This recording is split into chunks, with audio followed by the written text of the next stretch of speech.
రావటం లేదు. అసలు మీరు సూటిగా ఏం చెప్పదలుచుకున్నారు? షర్మిల గారిని రాజకీయాలు చేయొద్దు అంటున్నారా? రాజకీయాల్లో ఉండొద్దు అంటున్నారా? ఉంటే మా పార్టీలో వైసీపీలోనే ఉండండి కానీ వేరే పార్టీల్లో ఉండొద్దు అంటున్నారా? ఈ జాగ్రత్త ఎప్పుడు పడాలి? వీళ్ళు తెలంగాణలో సొంత పార్టీ పెట్టుకోవడానికి పోతున్నప్పుడు పడాలి. ఇప్పుడు నభోదీపమని మొత్తుకుంటారేంటి అధికార పార్టీ నాయకులు? ఏం ఆవిడకి ఈ దేశ పౌరులుగా ఆ స్వాతంత్రం లేదా? రాజకీయ పార్టీల్లోకి ఉండే స్వాతంత్రం లేదా? ఈ రాష్ట్రానికి ఆవిడ ఎందుకు ముఖ్యమంత్రి కాకూడదు? తర్వాత ఈ దేశంలో మహిళలు ముఖ్యమంత్రి అవడాన్ని మీ పార్టీ ఒప్పుకోదా?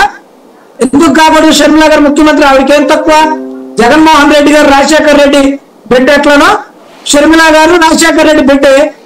ఆయనకు సంబంధించిన అన్నిటికీ షర్మిల గారు వారసురాలే. రాజకీయానికైనా ఆస్తులైనా ఇంకే వ్యవహారాలైనా ఎందుకు కాకూడదు? మాట్లాడితే చంద్రబాబు నాయుడు ఏపీఎన్ రాధాకృష్ణ అంటారేంటి? అసలు అంటే కాంగ్రెస్ పార్టీ అంత అవగాహన లేని పార్టీ లాగా ఈ వైసీపీ నాయకులు కనపడుతుందో నాకు అర్థం కావట్లేదు. కాంగ్రెస్ పార్టీలో స్ట్రిక్ట్ టుడే ఇవాళకి కూడా జేడీ శ్రీరామ్ గారు కానీ, పొప్పుల రాజు గారు కానీ, తులసిరెడ్డి గారు కానీ, శైలజానాథ్ గారు కానీ, పల్లవరాజు గారు కానీ, కేవీపీ గారు కానీ, మా మస్తాన్ అలీ గారు కానీ, ఇలాంటి పెద్ద పెద్ద నాయకులు ఏదైనా 2014, 19, 24 ఈ 3 ఎన్నికల పబ్లిక్ 3 వేరు. సాయి గారు 14లో ఒక రకమైనటువంటి భావోద్వేగాలు ఉన్నాయి, 19లో మరో రకమైన భావోద్వేగాలు ఉన్నాయి, 24లో ఇంకో రకమైన భావోద్వేగాలు ఉన్నాయి ఈ రాష్ట్ర ప్రజల్లో. 14లో విభజిత ఆంధ్రప్రదేశ్ కి చంద్రబాబు నాయుడు గారిని ముఖ్యమంత్రిని చేశారు. ఆ సమయానికి అది మంచి అనుకున్నారు. కాంగ్రెస్ పార్టీ ఏదో అన్యాయం చేసింది అనుకున్నారు.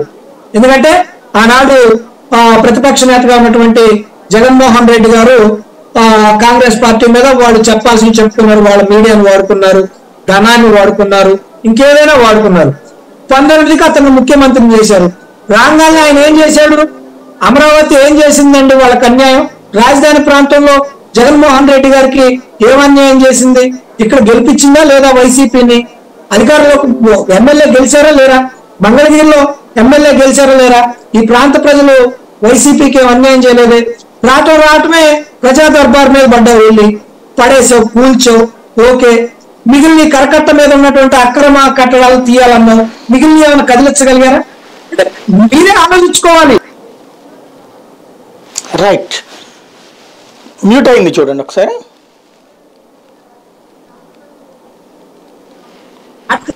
కదా అని చెప్పని మీరు ఏదో బాధపడితే చేయగలిగిందే లేదు. నిజాలకు మీరు ఆలోచించుకోవాలి. రైట్, ఇప్పుడు చంద్రబాబు నాయుడు గారును ఏపీఎన్ రాధాకృష్ణ గారు నడిపిస్తే నడిచే అంత చేతగాంతనంలో కాంగ్రెస్ పార్టీ ఉందనుకోవటం, వీళ్ళు దీన్ని ఆ రకంగా మార్చి ఏదైనా సరే మనం నష్టపోకుండా ఉంటామని చెప్పని ఈ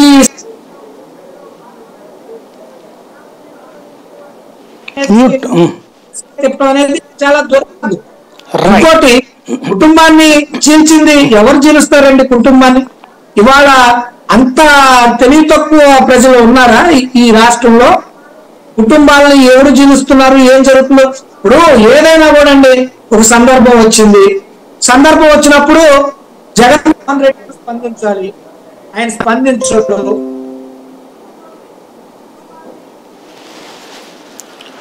ఇది మ్యూట్ లోకి వెళ్ళింది చూడండి. ఏదో కాల్ వచ్చిందా?